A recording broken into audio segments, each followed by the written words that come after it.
So, how do you handle difficult situations?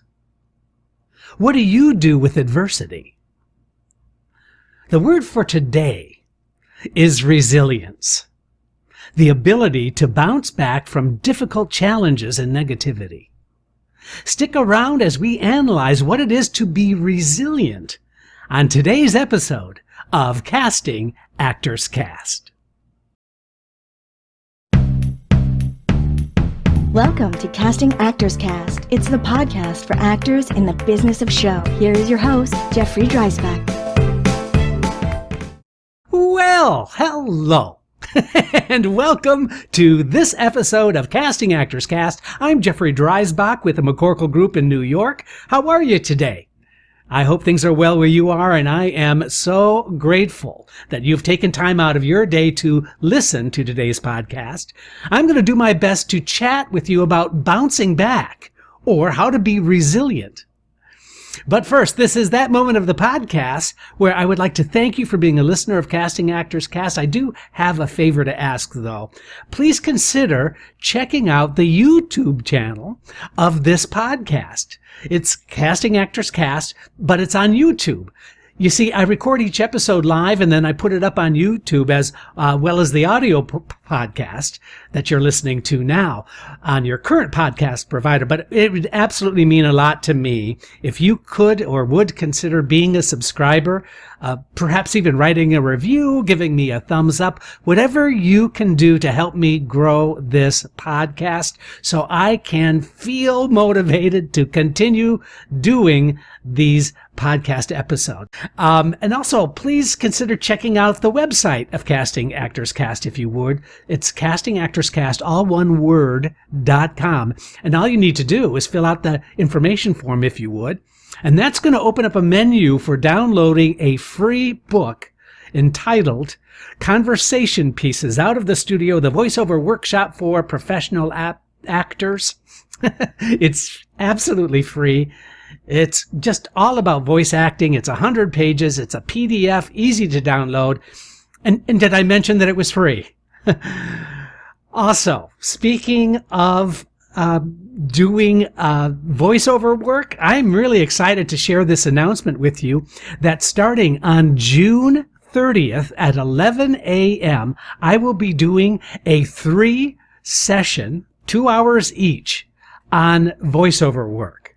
So if you want to work with me one-on-one, I'm excited to share with you. This class has just opened up. It's starting on June 30th at the Terry Schreiber Studios. T. Schreiber, S-C-H-R-E-I-B-E-R. Terry Schreiber. So if you go to their website, you're going to see that class. You can sign up for it. It's a 3-session, 2 hours each, all about doing voiceover work. We're going to talk about voiceover performance work. We're going to answer all of your questions about doing voiceovers. So it should be a lot of fun. And I encourage you, if you have any interest at all in working with me, because gosh, I would certainly love to work with you, please consider going to that T. Schreiber studio. Also, this is my opportunity to once again thank Actors Connection. What a great organization they are. Industry professionals helping you in the business of show. Everything from a free at 3 series where you can listen to casting directors and get questions answered. That's every week. Plus, there's all kinds of classes with casting directors, agents, really some amazing programming. All you need to do is go to Actors Connection for more information. Just Google Actors Connection and you're going to find that website and find all kinds of cool things taking place. Also, you can send me an email if you like. If you have a question, helps this podcast, you can just simply go to Casting Actors Cast. That's all one word, castingactorscast @gmail.com. Now, let's talk about resilience. You know, when I was acting, I had a difficult time dealing with rejection. It seems that no matter what I told myself about an audition, not getting cast was extremely painful. And I used those painful negative experiences to reinforce my insecurities about being an actor. It always seemed like I had to process the trauma of rejection before I was even ready for the next audition. Does that sound familiar? Do you feel like you have to suffer for your art in order to understand what it is to be successful? When I use the word resilient, now what do you think it means? I like the idea of bouncing back because I think the image is really, really accurate. You are down, something has happened, you might feel victimized. Somehow you feel victimized as an artist, and then you find a way to pick yourself back up and then go for more. Exactly how do you do that? What is the method by which you tell yourself the right words to get back into the game? So clearly some actors are better at this than others. There are those that seem to be completely unaffected by their circumstance, and they keep going on no matter what. Is that you? Are you able to do that? You see, knowing how to process those negative influences can help you become better at your job. I mean, after all, rejection is written in the contract when you choose to be an actor, right? You're going to be an actor? Just get used to rejection. Right? Let's look at our psychology. And let's look at some methods that you can use for becoming resilient. First of all, I think it's important to understand what we tell ourselves can be helpful or can be self-defeating.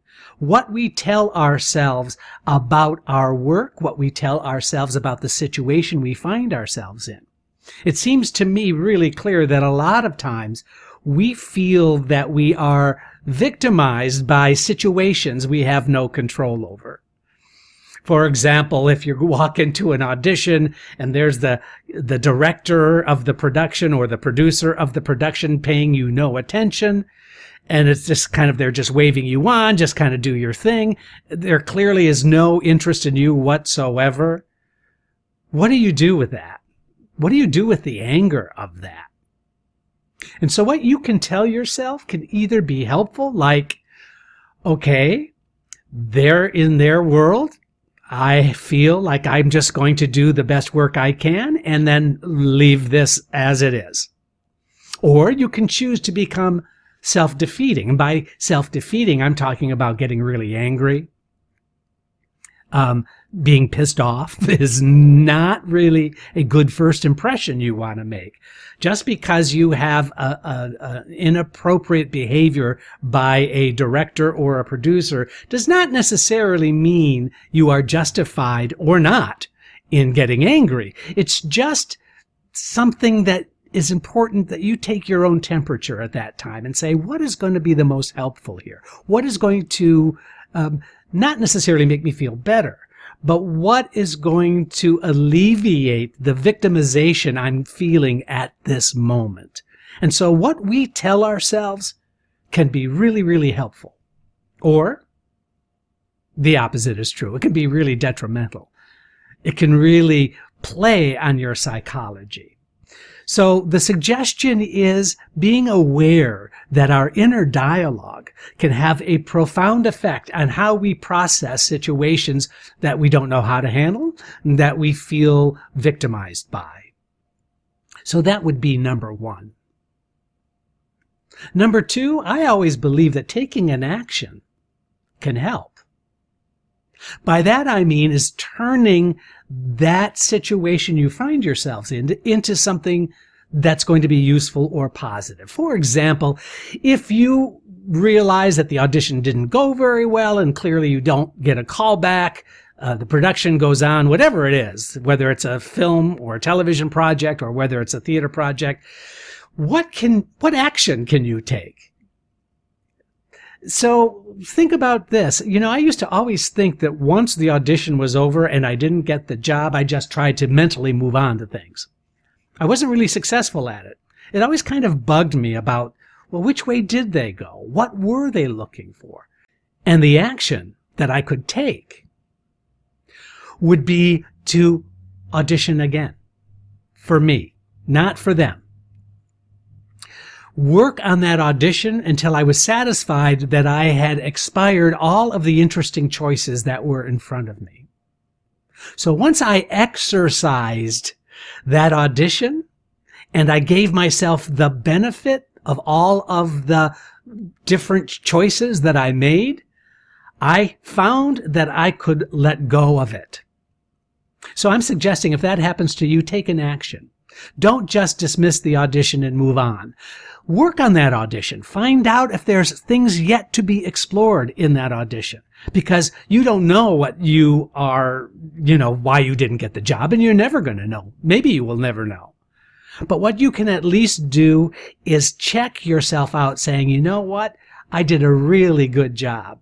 I could have done it this way. I could have done it that way. There's all kinds of choices. But now, because I know that, I can leave and move on to the next audition. So next time that happens to you, consider taking an action. I think you're going to find that pretty helpful. Also, I just want to put a word out there about limiting the internal monologue.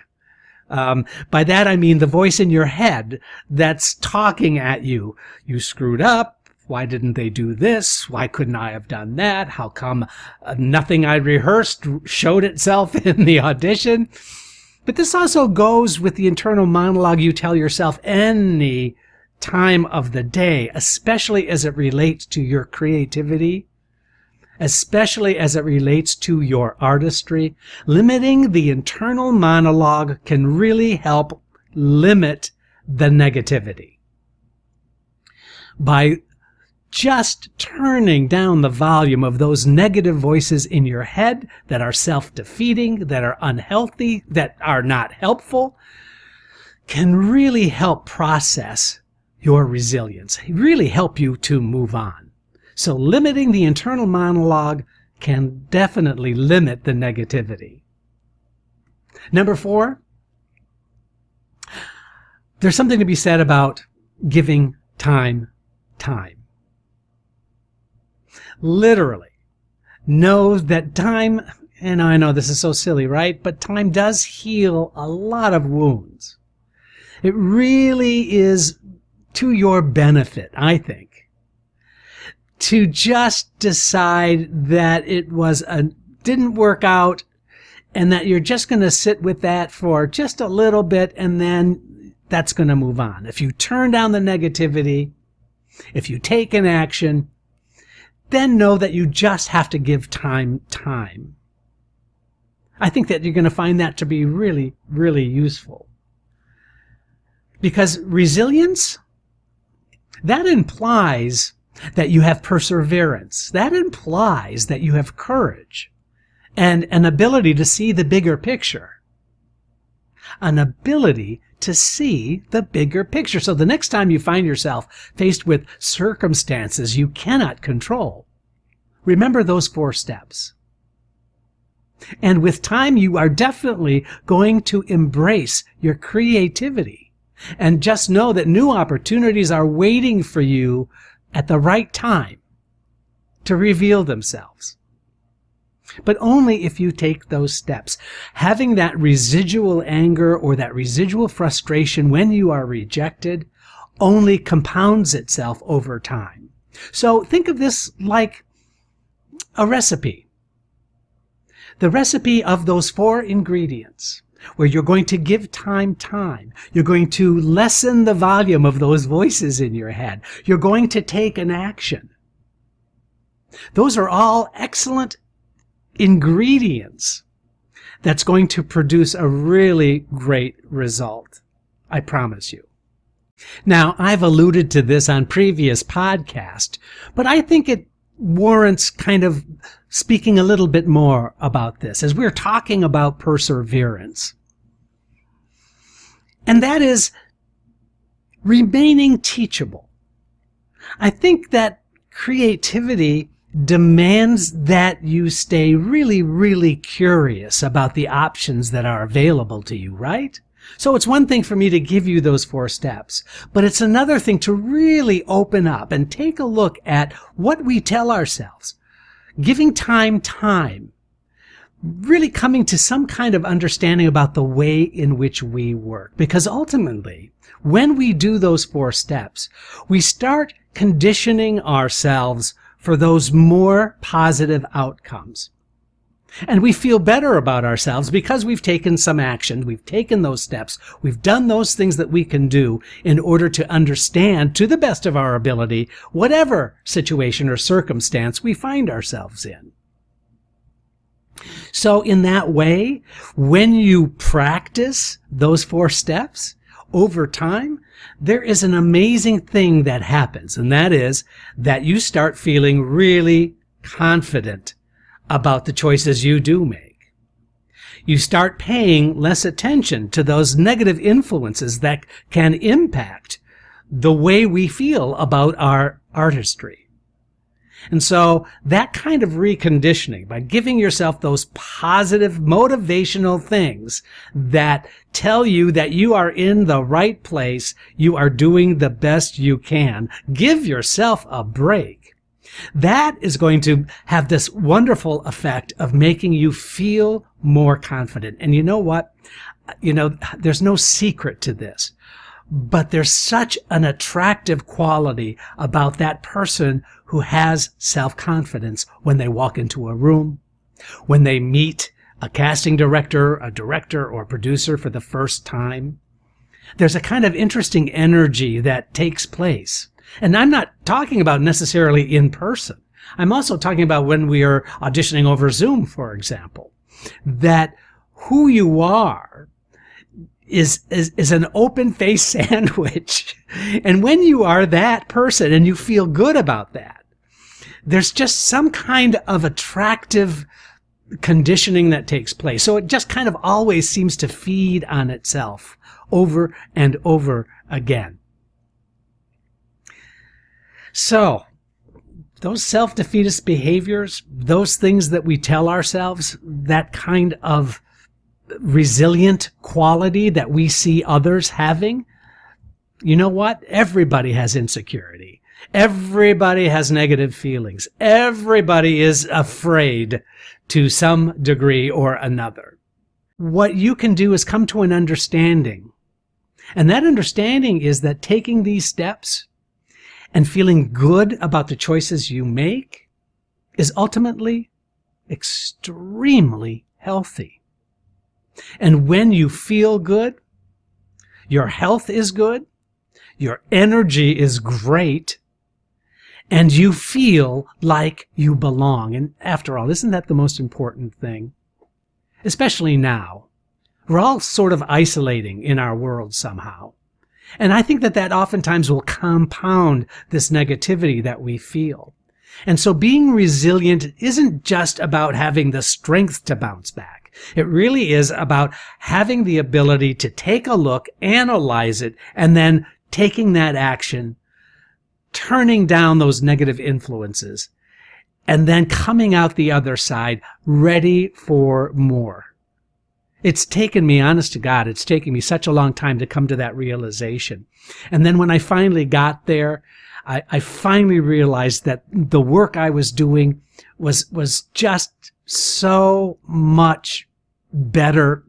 It felt so much better. It was so much better. And I cannot express to you enough that the more I got out of my own way was when I started booking more, when I started getting more, when I started doing the work that I was always meant to do.